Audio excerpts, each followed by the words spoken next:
Everyone welcome to my channel. तो अभी हम बात करते हैं हमारे MS1 की नेक्स्ट डिजीज की। तो नेक्स्ट डिजीज का नाम है मेनियरे डिजीज। तो सबसे पहले हम जानेंगे इंट्रोडक्शंस के अंदर कि ये हमारी डिजीज जो है ये होती क्या है। तो सबसे पहले इन्होंने बताया it is a disorder of inner ear. This the occur because of the abnormal fluctuation in the inner ear fluids called endolymph.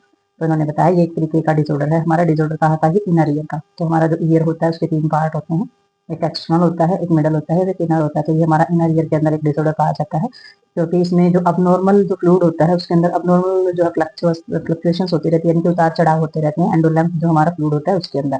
ठीक है, तो इसमें जो सिस्टम होता है हमारे मेम्ब्रेन्स का कॉल्ड मेम्ब्रेन्स लिबरेंथ। तो हमारी जो सिस्टम मेम्ब्रेन्स का जो सिस्टम होता है उसको मेम्ब्रेन लिबरेंथ के नाम से जाना जाता है, जो कि फ्लूइड कॉल्ड ऑफ एंडोलिम्फ। तो इसको एंडोलिम्फ के नाम से जाना जाता है। तो ये जो फ्लूइड होता है हमारा बात इन the inner year balance of hearing system sensory sales and allow them the functions normally. तो ये क्या करता है, ये जो फ्लूइड होता है ये हमारे कान के अंदर हमारे सुनने में बैलेंस करता है, और जो हमारा सेंसरी सेल्स वगैरह होते हैं उन सब में एक नॉर्मल फंक्शन कराने का काम ये करता है। तो नेक्स्ट इन्होंने बताया है membrane can become dilated like the balloons when pressure increase. जब हमारा जो प्रेशर होता है कान के अंदर जब वो बढ़ जाता है तो ये जो मेम्ब्रेन्स होती है ये गुब्बारे की तरफ फूल जाती है, डायलेट हो जाती है। It calls hydrops. तो इसको हाइड्रोप्स बोला जाता है जब ये मेम्ब्रेन गुब्बारे की तरफ फूल जाती है, डायलेट ये हो जाती है तब। अब इसमें डेफिनेशन दी गई है। हमारी डेफिनेशन में इन्होंने बताया है, इट डिस्क्रीज of inner ear characterised by the episode of deafness tinnitus and the vertigo due to dilations of endolymphatic system और वॉल्यूम्स इज एंडोलिम्फ। तो इन्होंने बताया है ये हमारे इनर ईयर के अंदर जो बीमारी है उसकी जो विशेषताएं हैं वो क्या क्या हैं।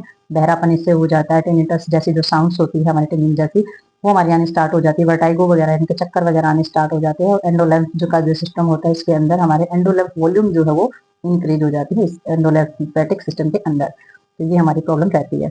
तो इसमें हमारे कोज आ जाते हैं कि इस ये जो प्रॉब्लम्स होती है इसके कारण क्या क्या रहते हैं। तो कारण हमारे अननोन भी रहते हैं, ऐसे भी कारण है जिनका हमें पता नहीं चलता।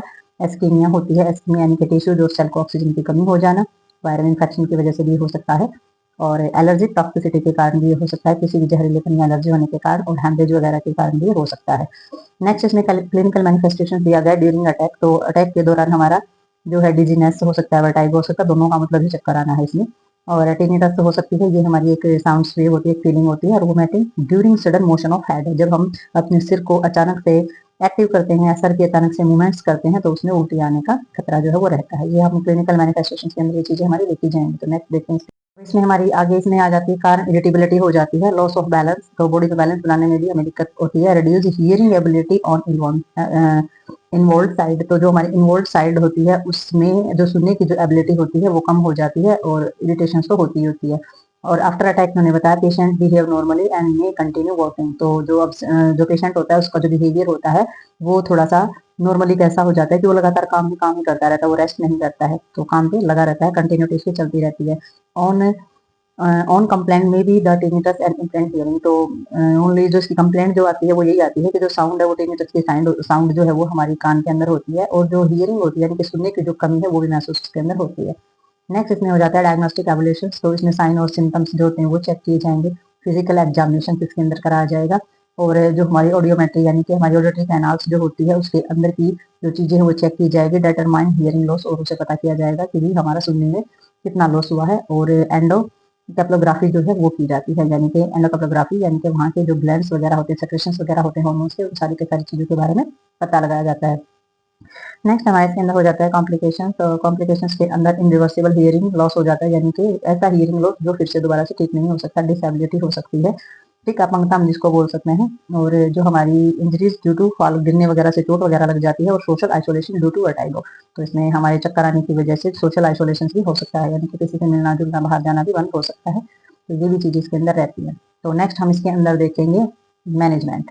तो मैनेजमेंट के अंदर हमारी जो सबसे पहली चीज है वो हमारी मेडिकल मैनेजमेंट। तो मेडिकल मैनेजमेंट में हम देखते हैं ड्रग्स, इंजेक्शन या किस तरीके की थेरेपीज वगैरह इसमें होंगी। तो सबसे पहले इसमें जो एडमिनिस्ट्रेट किया गया वो हमारा वेस्टिबुलर हमारा सप्रेसेंस ऑफ कंट्रोल सिस्टम्स। तो सिस्टम को कंट्रोल करने के लिए हमारी चीजें एडमिनिस्ट्रेट कराई जाएंगी।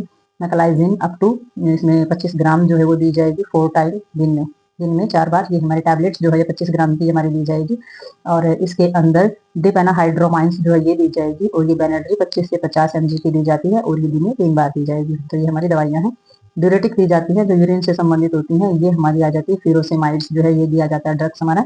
और माइल्ड सेडेटिव्स दिए जाते हैं जैसे कि एल्प्राजोम जो हमारी टैबलेट होती है वो दी जाती है, और एंटीहिस्टामिन्स दी जाती है जो कि हमारे स्ट्राजिन है जो हमारी एलर्जी वगैरह को कम करने का काम करती है। फिर हमारे स्टेरॉइड्स दिए जाते हैं इसके अंदर जो हमारे डेक्सा मेथोसॉन्स जो होते हैं या फिर पेरिडोनो सोलन्स जो होते हैं वो हमारे इसके अंदर दिए जाते हैं, हमारे स्टेरॉइड्स के अंदर आते हैं। और एंटीवर्टाइगो दिए जाते हैं चक्कर वगैरह को रोकने के लिए। एंटीमेटिक्स जो ड्रग्स होते हैं वो दिए जाते हैं जो उल्टियों को रोकने वोमिटिंग को रोकने का काम करते हैं, जिसमें हमारा आ जाता है डोमापेरिडोन्स आ जाता है या फिर हमारा प्रोमेट्राजाइन्स जो है वो टैबलेट आ जाती है। तो ये हमारी थी मैनेजमेंट जो कि हमारे ड्रग्स से संबंधित थी। अब हमारी आ जाती है सर्जिकल मैनेजमेंट। सर्जिकल मैनेजमेंट के अंदर आ जाएगा कि किस तरीके की सर्जरी जो है वो पॉसिबल होती है इस डिसऑर्डर के अंदर। सबसे पहले इसमें आ जाती है कंजर्वेटिव सर्जरी। तो कंजर्वेटिव सर्जरी के अंदर क्या आ जाता है, इसमें रिड्यूस किया जाता है प्रेशर को, जो कि हमारी ये जो कंजर्वेटिव सर्जरी का मतलब होता है रूढ़िवादी जो पुराने समय से हमारी चली आ रही है उसको हम कंजर्वेटिव सर्जरी बोलते हैं। जो अब नई नई टेक्निक आती है वो हमारी दूसरी सर्जरी है कंजर्वेटिव सर्जरी जो बहुत पहले से चली आ रही है। तो इसमें प्रेशर जो एंडोलिम्फेटिक जो स्पेस होता है उसके प्रेशर को कम करने के लिए पुट सिंपल सक यानी कि जो थैली वगैरह होती है जो हमारा डिकम्प्रेशन के लिए जो सक या थैली या संट जो है वो डाला जाता है सर्जरी करके। ठीक है, दूसरी हमारी आ जाती है डिस्ट्रक्टिव सर्जरी। डिस्ट्रक्टिव में क्या आ जाती है हमारी लेब्रेंथोटोमी की जाती है। लेब्रेंथोटोमी में जो हमारी सर्जरी जो प्रोड्यूस होती है उसके अंदर जो लेब्रिंथ का जो स्ट्रक्चर्स होता है उसको रिमूव कर दिया जाता है बिल्कुल ही। ठीक है, तो अब हमारे डिस्ट्रक्टिव में हमारी वेस्टिबुलर नर्व सेक्शन भी आ जाता है। तो वेस्टिबुल का जो एरिया होता है हमारे ईयर का तो सर्जिकल प्रोड्यूस किया जाता है, और वेस्टिबुलर जो नर्व होती है हमारी इंट्राकैनल उसको रिमूव कर दिया जाता है।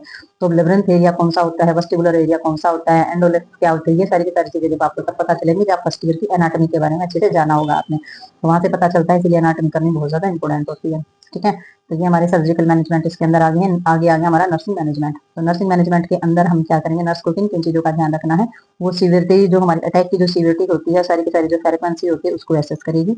दूसरा पेशेंट को प्रोवाइड कराएगी सोडियम डाइट अच्छे से, और वो इमोशनल सपोर्ट जो है वो भी पेशेंट को प्रोवाइड कराएगी, और अवॉइड करेगी इनटेक अल्कोहल और स्मोक।